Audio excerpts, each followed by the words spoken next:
Assalamu alaikum, beautiful viewers. This is Maham Hassan, and today's topic is mom guilt. So, first of all, let me tell you that mom guilt is real. We all, as mothers, feel feelings of doubt, guilt, and anxiousness when it comes to bringing up our children. हम लोग ऐसे सोचते हैं कि am I a good enough mother, क्या मैं वाकई बाकी मदर्स की तरह हूँ, क्या मैं उनकी तरह से अपने बच्चों का ख्याल रख रही हूँ या नहीं। तो इस तरह की सोचें हमें बार बार आती हैं और उसकी वजह से हम एट टाइम्स गिल्ट में चले जाते हैं, क्योंकि हमें लगता है कि we are not good enough for our children and we are not perfect parent and we are not doing a great job. तो ये वाली फीलिंग्स आना, these are natural and it is okay to feel that way, because obviously you are a parent, you are a new parent and you didn't know this role previously, so you are new at it and you are working hard on it, so give yourself due credit for it। सबसे पहले तो ये बात। दूसरी बात ये कि हम लोग ज़्यादातर गिल्ट तब फील करते हैं जब हम अपने आप को दूसरे पेरेंट्स के साथ कंपेयर करते हैं, या एक सोसाइटी के स्टैंडर्ड्स या एक्सपेक्टेशंस सेट की होती हैं उनके साथ कंपैरिजन करते हैं, तो हम उसकी वजह से परेशान हो जाते हैं। तो सबसे पहले तो ये बात आप लोगों ने अपने जहन में रखनी है कि there is no comparison between one parent and another parent. Even एक फ़ादर, एक ही घर के फ़ादर का एक मदर के साथ कंपैरिजन नहीं हो सकता, क्योंकि दोनों के रोल्स डिफरेंट हैं, दोनों की जॉब की नेचर डिफरेंट है और दोनों की रिस्पॉन्सिबिलिटीज़ डिफरेंट है। तो आप किसी के साथ भी किसी का कंपैरिजन नहीं कर सकते। अब talking about mom guilt and how to overcome it, हम सब मदर्स को किसी ना किसी पॉइंट पे ऐसी फीलिंग्स आती हैं जिसमें हम डाउटफुल होते हैं, गिल्टी होते हैं या फिर एंशियस होते हैं, और हम यही सोच रहे होते हैं, फ्रस्ट्रेटेड फील कर रहे होते हैं और यही सोच रहे होते हैं कि अ good enough mother.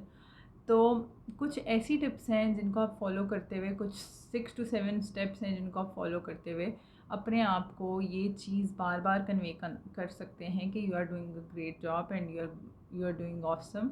So it's okay, even if you make mistakes और even if you fail at few things, you are still doing a great job. तो सबसे पहला स्टेप जो कि हमें एज अ मदर लेना चाहिए वो ये है, वो वही बात जो मैंने पहले की कि कोई कंपैरिजन नहीं है आपका दूसरे पेरेंट के साथ। अगर आप फार्मूला फीड करा रहे हैं तो there might be some reason for it, अगर आप मदर फीड करा रहे हैं there might be some reason for it. तो हर इंसान की कॉन्टेक्स्ट और सिचुएशन के हिसाब से जो भी डिसीजंस होते हैं वो सबसे बेस्ट पॉसिबल डिसीजन होता है। As a parent you always try to take the best possible decision for your child according to your scenarios, economic, ecological, social, इन सारे एस्पेक्ट्स के हिसाब से आप जो भी कर रहे होते हैं अपने बच्चे के लिए बेस्ट कर रहे होते हैं। तो आप अपने आप को कंपेयर नहीं कर सकते, ठीक है। जो दूसरा स्टेप है वो ये है, अपने आप को ये बात बार बार बताएं कि only a few people matter in your life, जिनका क्रिटिसिज्म या जिनकी कमेंट्स आपको कंसिडर करने चाहिए और सीरियस लेने चाहिए। और इस चीज़ को असेस करने की सबसे बड़ी या सबसे इजी पॉइंट ये है कि when somebody criticizes or somebody comments on your parenthood या motherhood, what you need to do is you need to think कि take the advice of that person. If the answer is yes, then yes, you need to take that criticism seriously, और जो वो बंदा comment करता है उसको भी seriously लेना चाहिए, क्योंकि obviously वो आपके भले के लिए, आपकी अच्छाई के लिए कह रहा होगा। लेकिन if the answer is no, क्या आप उस बंदे का एडवाइस नहीं कंसिडर करेंगे in your life because you know that the person is not honest और ट्रस्टवर्दी इनफ, तो फिर आप उसका क्रिटिसिज्म भी नहीं लेना चाहिए आपको। जो थर्ड पॉइंट है या स्टेप है जो आप ले सकते हैं वो ये है कि it's perfect to be imperfect. आप as a parent unconditional love दे रहे हैं अपने बच्चे को।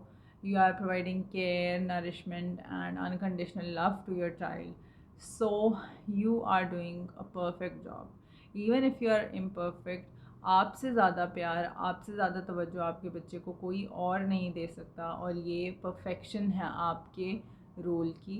और एज अ पेरेंट या एज अ मदर आप, you are doing a perfect job. तो being imperfect is actually perfectionism, or you're already perfect। तो आपको इस बारे में परेशान होने की ज़रूरत ही नहीं है कि मैं परफेक्ट नहीं हूँ। परफेक्ट पेरेंट एग्जिस्ट ही नहीं करता। Everybody is imperfect, everybody is learning and they are growing with time. और आप भी उसी तरह ग्रो करें और आप भी परफेक्ट हैं, बीइंग इम्परफेक्ट। जो नेक्स्ट स्टेप है जो आप ले सकते हैं वो है to make notes.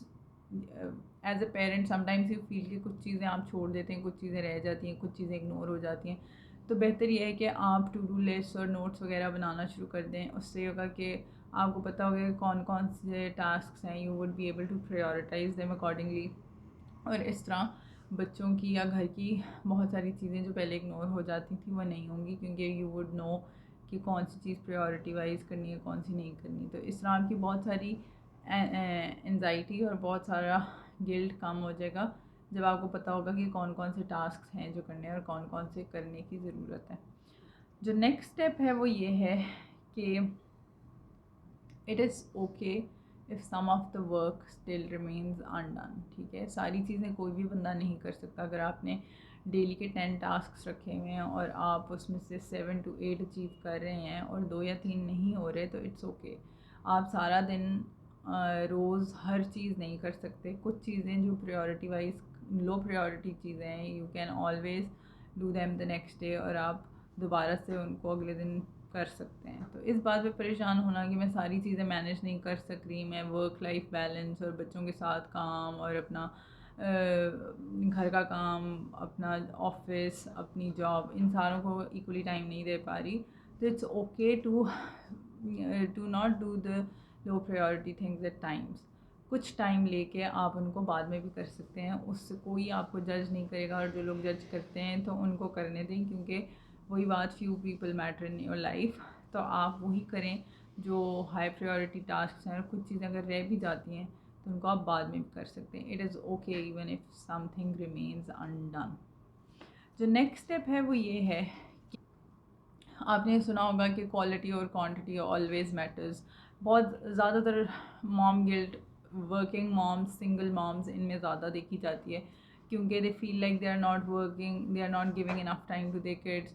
Single mothers का ये होता है कि they feel like they have to play the role of both father and the mother, and they are not doing great job, या they are not doing good enough, क्योंकि उनको समझ नहीं आ रहा होता कि उन दोनों रोल्स को कैसे डिफ्रेंशिएट करें। और वो हमेशा गिल्ट ही फील करती हैं कि they are not doing their best. और वर्किंग मदर्स को भी ये फीलिंग आती है कि वो टाइम नहीं दे रही अपने बच्चों को, और जो स्टे एट होम मॉम्स होती हैं वो सारा टाइम घर पे होती हैं और वो उनके पास नहीं होती।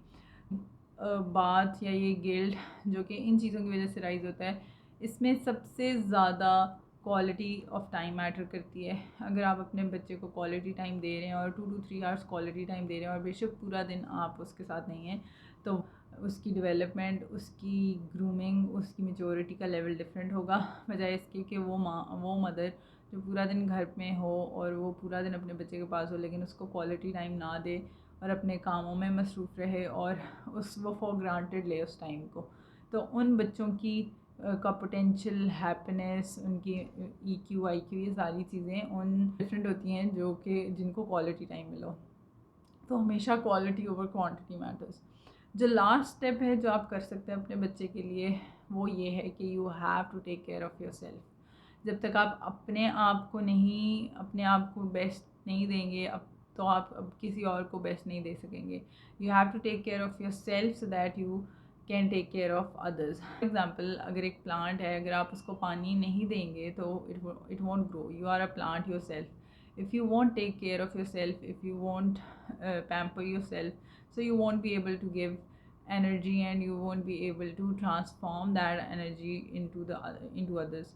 So you have to take care of yourself. आप वो करें जो आपका दिल करता है, कुछ चीज़ें वो करें जो आपके इंटरेस्ट की होती हैं, वो खाएं जो आपको पसंद है, उन एक्टिविटीज़ में पार्टिसिपेट करें जो आपको हैप्पीनेस और मेंटल पीस प्रोवाइड करती हैं। जब आप वो चीज़ें करेंगे तो you would be more energetic and more active to play your role as a mother। और जो आप डाउन रहते हैं और लेथार्जिक हो जाते हैं और फिर वो गिल्ट आ जाता है कि मैंने